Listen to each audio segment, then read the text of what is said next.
Hi ವೀಕ್ಷಕರೇ, ಎಲ್ಲರಿಗೂ ನಮಸ್ಕಾರ. ನೋಡಿ, ಗೃಹಲಕ್ಷ್ಮಿ ಯೋಜನೆಯ ಪ್ರತಿಯೊಂದು ಫಲಾನುಭವಿಗಳ ಬ್ಯಾಂಕ್ ಖಾತೆಗೆ 12ನೇ ಕಂತಿನ ಹಣ ಕೊನೆಗೂ ಬಿಡುಗಡೆಯಾಗಿದೆ. ಸಾಕಷ್ಟು ಫಲಾನುಭವಿಗಳು ಈಗಾಗಲೇ ಗೃಹಲಕ್ಷ್ಮಿ ಯೋಜನೆಯ 12ನೇ ಕಂತಿನ ಹಣನ ಪಡ್ಕೊಂಡಿದ್ದೀರಾ. ಅದೇ ರೀತಿ ನಾಳೆ ಗುರುವಾರ ಅಂದ್ರೆ ಅಕ್ಟೋಬರ್ 3ರಂದು ಕರ್ನಾಟಕದ ಕೆಲವು ಜಿಲ್ಲೆಗಳ ಫಲಾನುಭವಿಗಳ ಬ್ಯಾಂಕ್ ಖಾತೆಗೆ ಸರ್ಕಾರದಿಂದ ಗೃಹಲಕ್ಷ್ಮಿ ಯೋಜನೆಯ 12ನೇ ಕಂತಿನ ಹಣ ಬರ್ತಾ ಇದೆ ಮತ್ತು 13ನೇ ಕಂತಿನ ಹಣ, 14ನೇ ಕಂತಿನ ಹಣ ಕುರಿತು ಸಚಿವೆ ಲಕ್ಷ್ಮೀ ಹೆಬ್ಬಾಳ್ಕರ್ ಅವರು ಪ್ರತಿಯೊಂದು ಫಲಾನುಭವಿಗಳಿಗೆ ಒಂದು ಮುಖ್ಯವಾದ ಮಾಹಿತಿಯನ್ನು ಕೊಟ್ಟಿದ್ದಾರೆ. ಇದರ ಜೊತೆಗೆ ಸರ್ಕಾರ ಕೆಲವೊಂದು ನಿಯಮಗಳನ್ನ ಜಾರಿಗೆ ತಂದಿದೆ. ಹಾಗಾದ್ರೆ ಬನ್ನಿ ವೀಕ್ಷಕರೇ, ಆ ಒಂದು ಮಾಹಿತಿಗಳು ಏನು ಅಂತ ತಿಳ್ಕೊಳ್ಳೋಣ. ಹೌದು ವೀಕ್ಷಕರೇ, ಗೃಹಲಕ್ಷ್ಮಿ ಯೋಜನೆಯ 12ನೇ ಕಂತಿನ ಹಣಕ್ಕಾಗಿ ಕಳೆದ ಒಂದು ತಿಂಗಳಿಂದ ಸಾಕಷ್ಟು ಫಲಾನುಭವಿಗಳು ಕಾಯ್ತಾ ಇದ್ರಿ. ಇಂತಹ ಪ್ರತಿಯೊಂದು ಫಲಾನುಭವಿಗಳ ಬ್ಯಾಂಕ್ ಖಾತೆಗೆ ಈಗಾಗಲೇ 12ನೇ ಕಂತಿನ ಹಣ ಜಮಾ ಆಗಿದ್ದು, ನಾಳೆ ಗುರುವಾರ ಅಂದ್ರೆ ಅಕ್ಟೋಬರ್ 3ರಂದು ಕೂಡ ಕರ್ನಾಟಕದ ಕೆಲವು ಜಿಲ್ಲೆಗಳ ಫಲಾನುಭವಿಗಳ ಬ್ಯಾಂಕ್ ಖಾತೆಗೆ ಹಣ ಜಮಾ ಮಾಡ್ತಾ ಇದೀವಿ ಅಂತ ಸರ್ಕಾರದಿಂದ ಒಂದು ಮಾಹಿತಿನ ಕೊಟ್ಟಿದ್ದಾರೆ. ನೀವು ಇವಾಗ ಸ್ಕ್ರೀನ್ ಅಲ್ಲಿ ಕೂಡ ಫಲಾನುಭವಿಗಳ ಒಂದು ಕಮೆಂಟ್ ನ ನೋಡಬಹುದು. ಫಲಾನುಭವಿಗಳ ಬ್ಯಾಂಕ್ ಖಾತೆಗೆ 12ನೇ ಕಂತಿನ ಹಣ ಜಮಾ ಆಗಿದೆ ಅಂತ ಕೆಲವೊಂದು ಫಲಾನುಭವಿಗಳು ಕಮೆಂಟ್ ನ ಕೂಡ ಮಾಡಿದ್ದಾರೆ. ಅದೇ ರೀತಿ ಸರ್ಕಾರದಿಂದ ನಾಳೆ ಅಂದ್ರೆ ಅಕ್ಟೋಬರ್ 3 ಗುರುವಾರದಂದು ಕರ್ನಾಟಕದ ಯಾವ ಜಿಲ್ಲೆಗಳಿಗೆ ಹಣ ಜಮಾ ಆಗಲಿದೆ ಅಂತ ನಾನು ನಿಮಗೆ ತಿಳಿಸ್ಕೊಡ್ತಾ ಇದ್ದೀನಿ. ಇದರ ಜೊತೆ ನೋಡಿ ವೀಕ್ಷಕರೇ, ಫಲಾನುಭವಿಗಳ ಬ್ಯಾಂಕ್ ಖಾತೆಗೆ ಜಮಾ ಆಗಿರುವ ಹಣ ಏನಿದೆ, ಆ ಒಂದು ಹಣ ಕೇವಲ 12ನೇ ಕಂತಿನ ಹಣ ಆಗಿದೆ. ಇನ್ನು ಕೂಡ ಫಲಾನುಭವಿಗಳಿಗೆ ಒಟ್ಟು 2 ಕಂತಿನ ಹಣ ಪೆಂಡಿಂಗ್ ಇದೆ. ಫಲಾನುಭವಿಗಳ ಬ್ಯಾಂಕ್ ಖಾತೆಗೆ ಒಟ್ಟು 6,000 ಹಣ ಜಮಾ ಆಗಬೇಕು. ಇದೀಗ ಸರ್ಕಾರ 2,000 ಹಣನ ಜಮಾ ಮಾಡ್ತಾ ಇದೆ. ನಾಳೆ ಗುರುವಾರ ಯಾವ ಜಿಲ್ಲೆಗಳಿಗೆ ಹಣ ಜಮಾ ಆಗ್ತಾ ಇದೆ ಅಂದ್ರೆ, ಮೊದಲಿಗೆ ಬೆಳಗಾವಿ, ಬಾಗಲಕೋಟೆ, ವಿಜಯಪುರ, ಧಾರವಾಡ, ಗದಗ, ಹಾವೇರಿ, ಉತ್ತರ ಕನ್ನಡ, ಚಾಮರಾಜನಗರ, ಚಿಕ್ಕಮಗಳೂರು, ದಕ್ಷಿಣ ಕನ್ನಡ, ಕೊಡಗು, ಮಂಡ್ಯ, ಮೈಸೂರು, ಉಡುಪಿ, ಬಳ್ಳಾರಿ, ಕಲಬುರಗಿ, ಕೊಪ್ಪಳ, ರಾಯಚೂರು, ಯಾದಗಿರಿ, ವಿಜಯನಗರ, ಬೆಂಗಳೂರು ನಗರ, ಬೆಂಗಳೂರು ಗ್ರಾಮಾಂತರ, ಚಿಕ್ಕಬಳ್ಳಾಪುರ, ಚಿತ್ರದುರ್ಗ, ದಾವಣಗೆರೆ, ಕೋಲಾರ, ಶಿವಮೊಗ್ಗ ಮತ್ತು ತುಮಕೂರು ಈ ಜಿಲ್ಲೆಯ ಪ್ರತಿಯೊಂದು ಫಲಾನುಭವಿಗಳಿಗೆ ಗುರುವಾರ ಅಂದ್ರೆ ಅಕ್ಟೋಬರ್ 3ರಂದು ಗೃಹಲಕ್ಷ್ಮಿ ಯೋಜನೆಯ 12ನೇ ಕಂತಿನ ಹಣ ಜಮಾ ಆಗ್ತಾ ಇದೆ. ಅದೇ ರೀತಿ 13ನೇ ಕಂತಿನ ಹಣ, 14ನೇ ಕಂತಿನ ಹಣ ಕುರಿತು ಕೂಡ ಪ್ರತಿಯೊಂದು ಫಲಾನುಭವಿಗಳಿಗೆ ಸರ್ಕಾರ ಒಂದು ಮುಖ್ಯವಾದ ಗುಡ್ ನ್ಯೂಸ್ ನ ಕೊಟ್ಟಿದ್ದಾರೆ.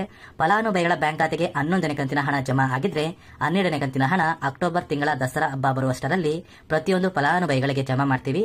ಅದೇ ರೀತಿ 13ನೇ ಕಂತಿನ ಹಣ, 14ನೇ ಕಂತಿನ ಹಣ ದಸರಾ ಹಬ್ಬ ಮುಗಿದ ನಂತರ ಪ್ರತಿಯೊಂದು ಫಲಾನುಭವಿಗಳಿಗೆ ಸರ್ಕಾರದಿಂದ 13 ಮತ್ತು 14ನೇ ಕಂತಿನ ಹಣ ಜಮಾ ಆಗುತ್ತೆ ಅಂತ ಹಣಕಾಸು ಇಲಾಖೆಯಿಂದ ಸರ್ಕಾರ ಒಂದು ಮಾಹಿತಿನ ಕೊಟ್ಟಿದೆ. ಮತ್ತೆ ಫಲಾನುಭವಿಗಳ ಬ್ಯಾಂಕ್ ಖಾತೆಗೆ ಆದಷ್ಟು ಬೇಗ ಈ ಎಲ್ಲಾ ಕಂತಿನ ಹಣ ಸೇರಬೇಕು ಅಂತ ಹಣಕಾಸು ಇಲಾಖೆಯಿಂದ ಪ್ರತಿಯೊಂದು ಫಲಾನುಭವಿಗಳ ಒಂದು ಬ್ಯಾಂಕ್ ಖಾತೆ ಅಥವಾ ಬ್ಯಾಂಕಿಗೆ ಸರ್ಕಾರ ಒಂದು ಸೂಚನೆಯನ್ನು ಕೊಟ್ಟಿದೆ. ನಾವು ಸರ್ಕಾರದಿಂದ ಗೃಹಲಕ್ಷ್ಮಿ ಯೋಜನೆಯ ಹಣನ ಜಮಾ ಮಾಡ್ತೀವಿ.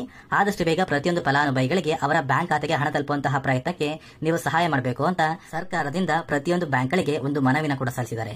ಮತ್ತೆ ಸ್ನೇಹಿತರೆ, ಗೃಹಲಕ್ಷ್ಮಿ ಯೋಜನೆಯ ಪ್ರತಿಯೊಂದು ಫಲಾನುಭವಿಗಳಿಗೆ ಸಚಿವೆ ಲಕ್ಷ್ಮೀ ಹೆಬ್ಬಾಳ್ಕರ್ ಅವರು ಒಂದು ಮುಖ್ಯವಾದ ಮಾಹಿತಿನ ಕೊಟ್ಟಿದ್ದಾರೆ. ಈ ಒಂದು ಮಾಹಿತಿಯ ಪ್ರಕಾರ ಸರ್ಕಾರ 12ನೇ ಕಂತಿನ ಹಣ, 13ನೇ ಕಂತಿನ ಹಣ ಮತ್ತು 14ನೇ ಕಂತಿನ ಹಣ ನಿಮ್ಮ ಬ್ಯಾಂಕ್ ಖಾತೆಗೆ 6,000 ಹಣ ಬರಬೇಕು ಅಂದ್ರೆ ಸರ್ಕಾರ ಜಾರಿಗೆ ತಂದಿರುವ ಈ 5 ಹೊಸ ನಿಯಮಗಳನ್ನ ನೀವು ಪಾಲಿಸಿರಬೇಕು. ನೋಡಿ, ಸರ್ಕಾರದಿಂದ ಬಂದಿರುವಂತಹ ಒಂದು ಹೊಸ ನಿಯಮ ಏನು ಅಂದ್ರೆ, ಮೊದಲ ನಿಯಮ ಬಂದು ನೋಡಿ ವೀಕ್ಷಕರೇ, ನೀವು ಗೃಹಲಕ್ಷ್ಮಿ ಯೋಜನೆಗೆ ಅರ್ಜಿನ ಸಲ್ಲಿಸಬೇಕಾದ್ರೆ ನಿಮ್ಮ ಬಳಿ ಇರುವಂತಹ ಒಂದು ರೇಷನ್ ಕಾರ್ಡ್ನ ಆಧಾರದ ಮೇಲೆ ನೀವು ಅರ್ಜಿನ ಸಲ್ಲಿಸಿರ್ತೀರಾ. ಇಲ್ಲಿ ಸಾಕಷ್ಟು ಫಲಾನುಭವಿಗಳ ಬಳಿ ಇರುವಂತಹ ಒಂದು ರೇಷನ್ ಕಾರ್ಡ್ಗೆ ಅವರ ಮನೆಯ ಸದಸ್ಯರ ಎಲ್ಲರ ಒಂದು ಆಧಾರ್ ಕಾರ್ಡ್ನ ಲಿಂಕ್ ಮಾಡಿಸಬೇಕು. ಒಂದು ವೇಳೆ ನಿಮ್ಮ ಮನೆಯ ಸದಸ್ಯರ ಆಧಾರ್ ಕಾರ್ಡ್ ಏನಾದ್ರೂ ಆ ಒಂದು ರೇಷನ್ ಕಾರ್ಡ್ಗೆ ಲಿಂಕ್ ಆಗಿಲ್ಲ ಅಂದ್ರೆ ನೀವು ಗೃಹಲಕ್ಷ್ಮಿ ಯೋಜನೆಯ ಹಣನ ಪಡ್ಕೊಳ್ಳೋದಕ್ಕೆ ಅರ್ಹರಿರೋದಿಲ್ಲ.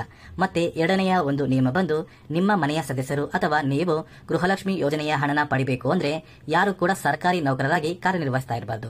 ಒಂದು ವೇಳೆ ನೀವು ಸರ್ಕಾರಿ ನೌಕರರಾಗಿ ಕಾರ್ಯನಿರ್ವಹಿಸ್ತಾ ಇದ್ರೆ ನಿಮ್ಮ ಬ್ಯಾಂಕ್ ಖಾತೆಗೆ ಗೃಹಲಕ್ಷ್ಮಿ ಯೋಜನೆಯ ಯಾವುದೇ ಒಂದು ಕಂತಿನ ಹಣ ಬರೋದಿಲ್ಲ. ಅದೇ ರೀತಿ ಮೂರನೆಯ ಒಂದು ನಿಯಮ ಬಂದು ನೋಡಿ ವೀಕ್ಷಕರೇ, ನೀವು ಅಥವಾ ನಿಮ್ಮ ಮನೆಯ ಸದಸ್ಯರು ಸರ್ಕಾರಕ್ಕೆ ಯಾವುದೇ ರೀತಿಯ ಒಂದು ತೆರಿಗೆನ ಕಟ್ತಾ ಇರಬಾರ್ದು. ಒಂದು ವೇಳೆ ನೀವು ಸರ್ಕಾರಕ್ಕೆ ತೆರಿಗೆನ ಕಟ್ತಾ ಇದ್ರೆ ನಿಮ್ಮ ಬ್ಯಾಂಕ್ ಖಾತೆಗೆ ಗೃಹಲಕ್ಷ್ಮಿ ಯೋಜನೆಯ ಹಣ ಜಮಾ ಆಗುವುದಿಲ್ಲ. ಮತ್ತೆ ಸ್ನೇಹಿತರೆ, 4ನೆಯ ಒಂದು ನಿಯಮ ಬಂದು ನೋಡಿ, ನೀವು ನಿಮ್ಮ ಮನೆಯಲ್ಲಿ ಯಾವುದಾದರೂ ಒಂದು ಕಾರ್ನ ಹೊಂದಿದ್ದು ಆ ಒಂದು ವಾಹನ ಏನಾದ್ರೂ ವೈಟ್ ಬೋರ್ಡ್ ಇರುವಂತಹ ಕಾರ್ ಆಗಿದ್ರೆ ನೀವು ನಿಮ್ಮ ಬಳಿ ಇರುವಂತಹ ಒಂದು ರೇಷನ್ ಕಾರ್ಡ್ನ ಕಳ್ಕೊತೀರಾ. ಅದೇ ರೀತಿ ಗೃಹಲಕ್ಷ್ಮಿ ಯೋಜನೆಯ ಹಣ ಕೂಡ ನಿಮ್ಮ ಬ್ಯಾಂಕ್ ಖಾತೆಗೆ ಜಮಾ ಆಗೋದು ಸ್ಟಾಪ್ ಆಗುತ್ತೆ. ಮತ್ತೆ ವೀಕ್ಷಕರೇ, 5ನೆಯ ಒಂದು ಹೊಸ ನಿಯಮ ಬಂದು ನಿಮ್ಮ ಮನೆಯ ಸದಸ್ಯರು ಅಥವಾ ನಿಮ್ಮ ವಾರ್ಷಿಕ ಆದಾಯ 10 ಲಕ್ಷಕ್ಕಿಂತ ಕಡಿಮೆ ಇರಬೇಕು. ಒಂದು ವೇಳೆ ನಿಮ್ಮ ವಾರ್ಷಿಕ ಆದಾಯ ಬಂದು 10 ಲಕ್ಷಕ್ಕಿಂತ ಜಾಸ್ತಿ ಇದ್ರೆ ಸರ್ಕಾರ ನಿಮ್ಮ ಒಂದು ಹೆಸರನ್ನ ಗೃಹಲಕ್ಷ್ಮಿ ಯೋಜನೆಯಿಂದ ತೆಗಿತಾರೆ. ಅದೇ ರೀತಿ ನೀವು ಹೊಂದಿರುವಂತಹ ಒಂದು ರೇಷನ್ ಕಾರ್ಡ್ನ ಕೂಡ ಸರ್ಕಾರದಿಂದ ಕ್ಯಾನ್ಸಲ್ ಮಾಡ್ತಾರೆ.